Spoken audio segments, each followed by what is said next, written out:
ప్రముఖ యాంకర్ గా మారాలా 24/7 digital media స్కూల్లో చేరండి. వివరాలకు కింది నెంబర్ కి సంప్రదించగలరు. పవన్ కళ్యాణ్ గారు ఓన్లీ ఏపీలోనే కాదు, ఇప్పుడు నార్త్ సైడ్ కూడా వెళ్ళి ఆయన స్పీచ్ తో ఇరగదీశారని చెప్పుకోవచ్చు. అండ్ అలాగే ఆయన గెటప్ కూడా మంచిగా యాప్ట్ అయిందని చెప్పేసి అంటున్నారు. దీని గురించి ఏం మాట్లాడతారు? ఆయన బీజేపీ యాప్ట్ అయిపోయాడు, అవును, సనాతన ధర్మానికి యాప్ట్ అయ్యాడు.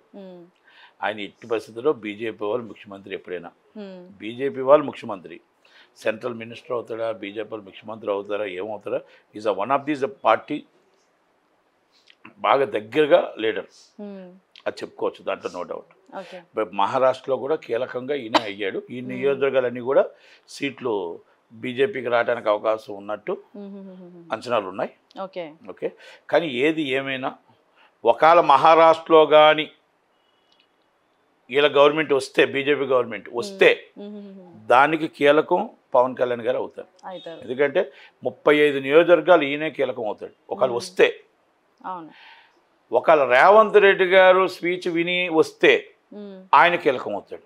మన ఏది ఏమైనా తెలుగు వాళ్ళు కీలకం అవుతారు, కానీ తెలుగు వాళ్ళు కీలకం అవుతారు. ఇక్కడ ఒక 2 ఎన్సీపీలు కొట్టుకుంటున్నాయి, 2 జనసేనలు కొట్టుకుంటున్నాయి. ఏది నిజం ఏది అబద్ధం అనేది అక్కడ మరాఠీలు నిర్ణయిస్తారు. కనుక కాంగ్రెస్ ఒకటే కాంగ్రెస్ కాబట్టి కాంగ్రెస్కి ఆటోమేటిక్గా ఎప్పుడు ఓటు బ్యాంక్ ఉంటుంది, బీజేపీకి ఓటు బ్యాంక్ ఉంటుంది. బీజేపీ కరెక్టా, కాంగ్రెస్ కరెక్టా, అమిత్ షా మన రాహుల్ గాంధీ గారు కరెక్టా, మోడీ గారు కరెక్టా అనేది జనాలు నిర్ణయిస్తారు. కనుక ఇవన్నీ మనం పవన్ కళ్యాణ్ గారు స్పీచ్ అదిరిపోయింది, పవన్ కళ్యాణ్ గారు హ్యాపీ అదిరిపోయింది. పవన్ కళ్యాణ్ గారు మరాఠీలో, ఎందుకంటే రేణు దేశాయ్ గారు మరాఠీ, వాళ్ళ పిల్లలు మరాఠీ, కనుక అన్ని సంబంధాలు ఆయనకు ఉన్నాయి, అంత రిలేషన్ ఉంది. కనుక ఆయనకు బీజేపీ అంటే ప్రాణం, బీజేపీ ఈయనంటే ప్రాణం, దాంట్లో నో డౌట్. మనం ఏవి ఆలోచించాల్సిన అవసరం. ఛాన్స్ అంటూ వస్తే ఆంధ్రప్రదేశ్లో ఆయనే సీఎం అవుతాడు బీజేపీ తరఫు నుంచి. 600 బీజేపీ నాయకుడు, జనసేన అయినా బీజేపీ నాయకుడు అనాలి. ఎందుకంటే ఆయన సనాతన ధర్మం అంతా బీజేపీ సిద్ధాంతాలతో ఉంటాడు. ఆయన కూడా మాట్లాడారు, బాల్దాకరే గారి సిద్ధాంతాలతోనే నేను వచ్చాను అన్నది మంచి ఆలోచన. ఎందుకంటే బాల్దాకరే గారు హిందుత్వాన్ని కాపాడుకుంటూ వచ్చింది, హిందుత్వాన్ని నిలబెట్టుకుంటూ వచ్చింది. హిందూ అంటే గర్వంగా చెప్పుకొని బాల్దాకరే గారు అని చెప్పుకునే గర్వంగా చెప్పుకోవచ్చు. మరాఠీస్కి యోధుడు, మరాఠీ యోధుడు సత్పవర్ గారు ఉన్నారు, ఆయనే ఉన్నాడు. ఎందుకంటే ఒక డిఫరెంట్, మహారాష్ట్ర ఒక డిఫరెంట్ ఉంటుంది.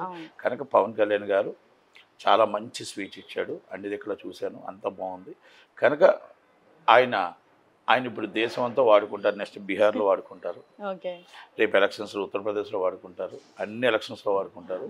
2029 ఆయన సీఎం చేయాలని బీజేపీ ఆలోచన అది. అండ్ ఇప్పుడు మీరు ఏదైతే చెప్తున్నారో, ఆఫ్టర్ మహారాష్ట్రలో స్పీచ్ అయిన తర్వాత చాలా మంది ఆయన నేషనల్ పాలిటిక్స్ కూడా ట్రై చేస్తారు, అందుకే సనాతన ధర్మం దేవుడి పేరు ఎక్కడ వినిపించినా ఆయన ఉరకలు వేస్తున్నారు అంటున్నారు. చెప్పే కదా మీకు ఇప్పుడే, ఆయన నేషనల్ లీడర్ అవ్వడం కాదు, అయ్యాడు. ఆయన నేషనల్ లీడర్ మోడీ గారి దగ్గర రైట్ హ్యాండ్, అమిత్ షా గారికి లెఫ్ట్ హ్యాండ్, రాజ్నాథ్ సింగ్ గారికి మొత్తం అందరికి మంచి స్నేహితుడు. మన నేషనల్ లీడర్ కాకపోతే గల్లీ లీడర్ అవుతాడా? కాదు కదా, ఈజ్ నేషనల్ లీడర్. అందుకని అంటున్నాను, 29 సీఎం అవ్వచ్చు, ఇంటేం ఇప్పుడు రేపు కావాలంటే సెంట్రల్ మినిస్టర్ అవ్వచ్చు, రైట్. ఆయనకు ఉంది రైటు. ఆయన నాకు సెంట్రల్ మినిస్టర్ వద్దు అనుకుంటున్నాడు, కానీ ఆయన డిప్యూటీ సీఎం కావాలనుకుంటున్నాడు. ఆయన సెంట్రల్ మినిస్టర్ కావాలనుకుంటే ఇమ్మీడియట్లీ ఆయన సెంట్రల్ మినిస్టర్ ఇస్తారు. వాళ్ళ బ్రదర్కి ఇస్తారు, చిరంజీవి గారికి ఇస్తానంటే వద్దన్నారు కదా.